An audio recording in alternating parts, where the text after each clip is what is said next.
గద్దెనెక్కిన ఈ కాంగ్రెస్ ప్రభుత్వం, రేవంత్ రెడ్డి గారి ప్రభుత్వం అదే రాజ్యాంగాన్ని నీరుగారుస్తూ తన సొంత నియోజకవర్గమైన కొడంగల్ లగచర్ల గ్రామంలో అనాదిగా సాగు చేసుకుంటున్న రైతులను సంఖ్యలేసి తట్టిగిరి చేయడం సిగ్గుచేటు.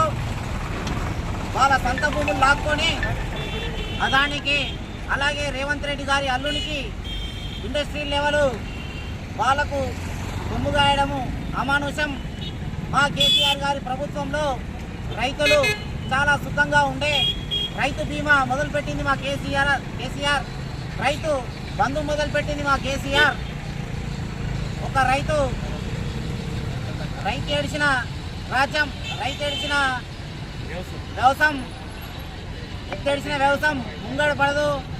మా రైతుల కన్నీళ్లు ఊరికే పోవు. వచ్చే ఎన్నికలలో, స్థానిక ఎన్నికలలో ఈ కాంగ్రెస్ ప్రభుత్వానికి గట్టి గుణపాఠం ఈ ప్రజలే చెప్తారని, లగాచర్ల రైతులను వెంటనే విడుదల చేయాలని అంబేద్కర్ గారికి మా బాన్స్వాడ బీఆర్ఎస్ పార్టీ తరఫున వినతి పత్రం ఇవ్వడం జరిగింది. జై తెలంగాణ.